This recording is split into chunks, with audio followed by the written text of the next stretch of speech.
अस्सलामुअलैकुम बिस्मिल्लाहिर्रहमानिर्रहीम। मैं आपका मोटिवेशनल स्पीकर सैयद मोहम्मद शिराज़ी आपसे मुखातिब हूँ।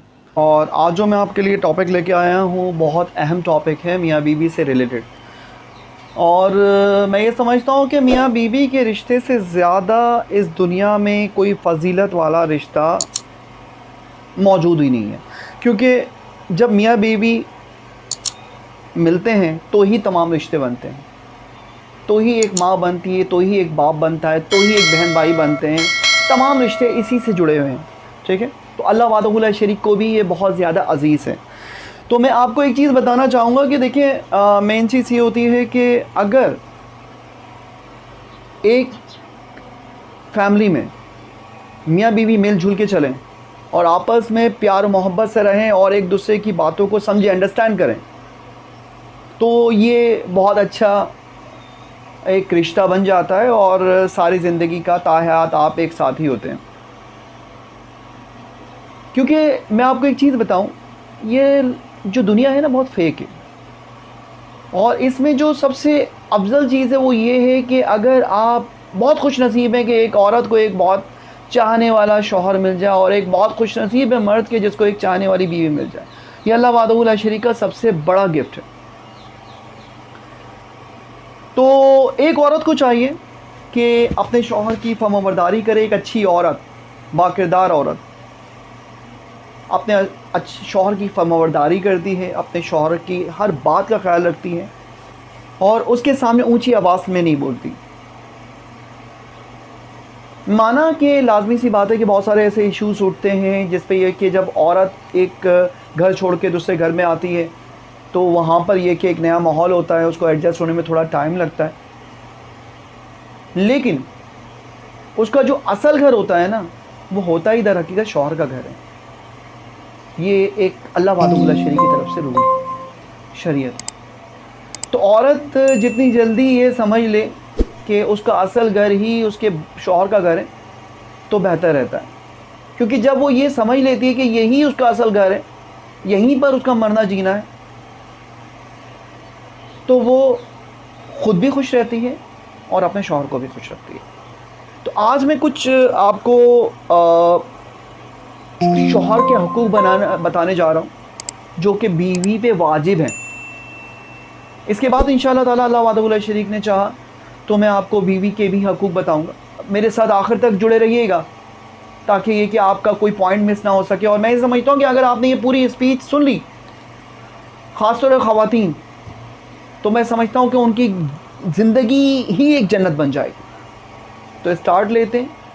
देखिए, अल्लाह ताला वाहदहू ला शरीक ने शौहर को औरत पर हाकिम बनाया है और बहुत बड़ी बुजुर्गी दी है, क्योंकि लाजमी सी बात है शौहर है, बाहर जाता है, कमाता है, घर के अखराजात को पूरा करता है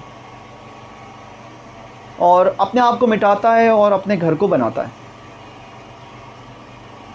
इसलिए हर औरत पर यह फ़र्ज़ है कि वो अपने शौहर का हुक्म माने, अपने शौहर को राज़ी रखने में कोई कोताही ना छोड़े। जिस चीज़ में शौहर की खुशी हो वैसा ही करे। जो ऐसा ना करे वो औरत सख्त गुनहगार है। नंबर 1 पॉइंट, जो अपने शौहर की फर्माबरदारी और खिदमत गुजारी को अपना फ़र्ज़ अज़ीम समझे, यानी एक अच्छी बीवी वो होती है जो अपने शौहर की हर बात को मानना एक फ़र्ज़ अज़ीम समझे। लाजमी सी बात है, जब शौहर कोई बात कहता है आपको, मिसाल के तौर पर आपको अपने काम कर रही हैं, मिसाल के तौर पर आप को नींद आ रही, मैं एक मिसाल देता हूँ, तो ज़्यादातर ख़वातीन नींद की कच्ची होती हैं, तो शौहर ने कहा कपड़े इस्त्री कर दो, सुबह जॉब पे जाना है, तो आपने उस चीज़ को छोड़कर अपने शौहर की बात माननी है, कपड़े इस्त्री करने। आप ये ना समझें कि आपने सिर्फ कपड़े इस्त्री किए, इसमें कोई छोटा बड़ा नहीं होता। शौहर के हुक्म मानना सवाब है। 100 साल की इबादत से बेहतर है शौहर का हुक्म माना। ये अल्लाह वाहदहू ला शरीक का फरमान है। तो शौहर की फर्माबरदारी ज़रूरी है। मिसाल के तौर पर मैं आपको एक छोटी सी बात बताता हूँ कि यार कि मिसाल के तौर पर शौहर ने कहा कि आज आपको बाहर नहीं जाना, शॉपिंग के लिए आप तैयार हैं, आपको जाना है, या मिसाल के तौर पर आपकी मैके में यानी आपकी अम्मी के घर में कोई पार्टी है, वहाँ जाना है, लेकिन अगर शौहर ने मना कर दिया तो आप पे वाजिब है कि ना जाएं। ये मैं नहीं कहता, ये शरीयत कहती है। और इसको मानने का सवाब ये है कि आप जन्नत के हकदार होंगे और एक अच्छी बीवी बनेंगी। और जो शौहर का हुक्म ना माने तो वो सारी ज़िंदगी इबादत कर ले, नेक काम कर ले, उसका कोई चीज़ कबूल नहीं होती। और क़यामत वाले दिन भी आपने ज़िंदगी भर अच्छे अमाल किए हों, लेकिन अगर शौहर की नाफरमान है तो आप जन्नत में नहीं जा सकते। इसके अलावा जो अपने शौहर के तमाम हकूक़ अदा करने में कोताही ना करे, जो अपने शौहर की खूबियों पर नज़र रखे और उसकी ऐब और खामियों को नज़रअंदाज करती रहे। मिसाल के तौर पर एक औरत है, एक उसका हस्बैंड है, वो बेसिकली खराटे लेता है, एक मिसाल दे रहा हूँ आपको, तो उसको बार बार टोन ना करे कि तुम खराटे लेते हो, बल्कि ये सोचो कि वो आपके लिए पूरा दिन लगाकर कमाता है, वो आपके लिए एक ढाल है, उसके होते हुए आप पे कोई आंच नहीं आ सकती।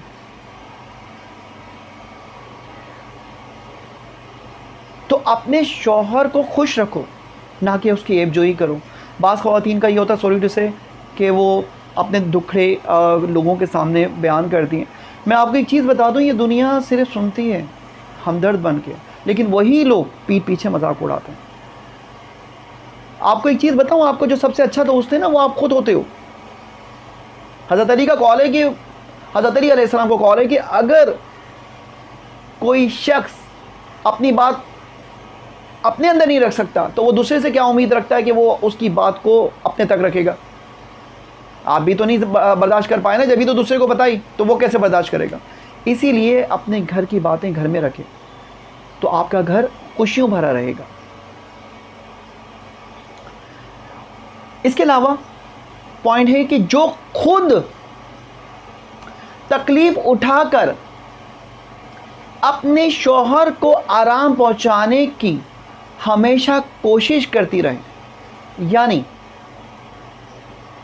अगर इज़्दवाजी हैसियत से मैं एक छोटी सी मिसाल देता हूं कि जिसमें ज़्यादातर अक्सर व बेशतर लड़ाई झगड़े होते हैं घर में। इज़्दवाजी हैसियत से अगर शौहर को आपकी नीड है और वह आपको बुलाता है, आपको दिल चाहे या ना चाहे लेकिन शौहर की ख्वाहिश है, तो आप अपनी खुशी को, अपने आराम को तर्क करके शौहर की हुक्म को मानें तो आपके दर्जात बहुत बुलंद हो जाएंगे। हर बात में एक नेकी मिलती है आपको। ये एक रिश्ता सुकून का भी है और नेकियां कमाने का भी है। समझ लो एक तरीके से इबादत गुजारी है आपकी। इसके अलावा जो अपने शौहर से उसकी आमदनी से ज़्यादा का मुतालबा ना करे, यानी मिसाल के तौर पर भाई जो चीज़ है अल्लाह का शुक्र अदा करके उस पर खाओ, इंशाअल्लाह अल्लाह वादा शरीक बरकत देगा उसमें। ना शुक्री ना करो, अल्लाह वादा शरीक ना शुक्रों को कुछ नहीं देता। शुक्र अदा करो, इंशाअल्लाह अल्लाह वादा शरीक और आपको देगा। और शुक्र अदा करके ज़िंदगी बसर करे, फिर देखिएगा आगे क्या होता है। अल्लाह वादा शरीक आपकी ज़रूर मदद करेगा। इसके अलावा ज़िंदगी में मुख्तलिफ उतार चढ़ाव आते हैं आपके, आपस में बाहमी मिलजुल के रहें। देखिए मैं एक बात बताऊं, आपका जो ये रिश्ता है ना, आपसे बेहतर कोई नहीं संभाल सकता। आप लोगों से मशवरा लेंगे। इंसान जब लाजमी सी बात है कुछ ऐसी ऊंच नीच हो जाती है, आपस में लड़ाई झगड़े होते हैं, तो वो दूसरों से मशवरा लेते हैं क्योंकि अंदर से टूटे होते हैं सुकून के लिए। लेकिन किसी को नहीं पड़ी हुई भाई आपके घर की। आपको क्या पता कि जो सामने वाला इंसान आप जैसे मशवरे ले रहे हैं, अपना समझ रहे हैं, वो आपका घर ही बसाना ना चाहता हो। मुंह पे तो आपका तरफदार हो लेकिन दिल में उसकी वही हो कि आपका घर टूटे, आप बर्बाद हों।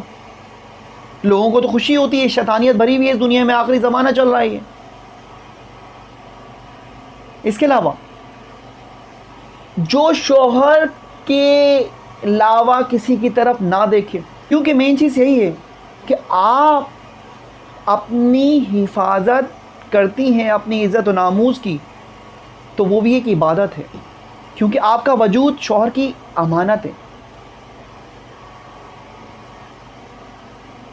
ना आप किसी पे नज़र डालें, ना कोई आप पे डाले, क्योंकि शैतान हम वक्त आपके साथ होता है। शैतान तो नहीं चाहता कि आप खुश रहें, क्योंकि शैतान तो यही चाहेगा कि हज़रत इंसान हमेशा परेशान रहे।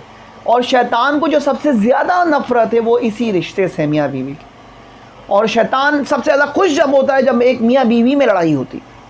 जो अपने शौहर की मुसीबत में अपनी जानी और माली कुर्बानी के साथ वफ़ादारी का सबूत दे, यानी भाई चाहे कुछ भी हो, अगर शौहर गरीब है या अमीर है, हर हाल में शौहर के साथ खुश रहो। अगर कोई तुम्हारे शौहर को बुरा बोले, तुम्हारे शौहर पे हाथ उठाए, गालियां दे, तो तुम चाहे कोई भी हो उससे ना मिलो जब तक कि वो आपके शौहर से माफ़ी ना मांग ले। क्योंकि मैं आपको एक चीज़ बता दूं, आपका जो अहम और परमानेंट घर होता है ना, वो शौहर का ही घर होता है। माना कि आप कहीं और पैदा होते हैं, लेकिन औरत का यही नसीब है, औरत का घर ही शौहर का होता है, ये अल्लाह वादउल शरीक की तरफ से। तो आप अपना घर समझें और मिलजुल के रहें, हर लिहाज से कुर्बानी दें और उसको हर लिहाज से प्यार और मोहब्बत देने की कोशिश करें। दीनदारी से काम लें, आपस में मिलजुल के रहें, ससुरालियों के दिल में प्यार और मोहब्बत पैदा करें। वो कैसे पैदा होगा? सब्र और बर्दाश्त से। इंसान बड़ा ये नहीं होता कि अगर वो जवाब दे दे, जवाब तो कोई भी दे सकता है। बाहिम्मत और बहादुर इंसान वो जो सब्र करे। एक बात याद रखिएगा, बाअदब बानसीब, बेअदब बेनसीब। एक चीज़ मैं आपको बताऊंगा, शौहर जब घर में आ जाए तो उसको प्यार मोहब्बत से डील कीजिएगा। प्यार मोहब्बत दें उसको, प्यार दें, मोहब्बत दें उसको, अपनाइयत दें, हंस के बात करें। क्योंकि पूरा दिन इंसान जब लगा के आता है ना बाहर, बहुत मेंटल स्ट्रेस होती है। पैसा कमाना इतना आसान काम नहीं होता, और उसको हर मुमकिन कोशिश करें खुश रखने की। उसके लिए बने, संवरें और हर लिहाज से उसको प्यार मोहब्बत। बस मैं आखिर में यही कहूँगा आपसे कि जंगें जीती जाती हैं तीर और तलवारों से, दिल जीते जाते हैं मीठी ज़बान से। ये मेरा चैनल है, आपसे गुजारिश करूँगा कि मैं ऐसी मोटिवेशनल वीडियोस लाता रहता हूँ, तो आप मेरे चैनल को लाइक करें, सब्सक्राइब करें एंड कमेंट दें, बेल आइकन पे क्लिक करें, ताकि ये आपको मेरी रेगुलर वीडियोस मिलती रहें। तो अब अपने मोटिवेशनल स्पीकर को इजाज़त दीजिएगा। फ़ी अमान अल्लाह, अल्लाह नहीं के बाद। थैंक यू, अल्लाह हाफ़िज़।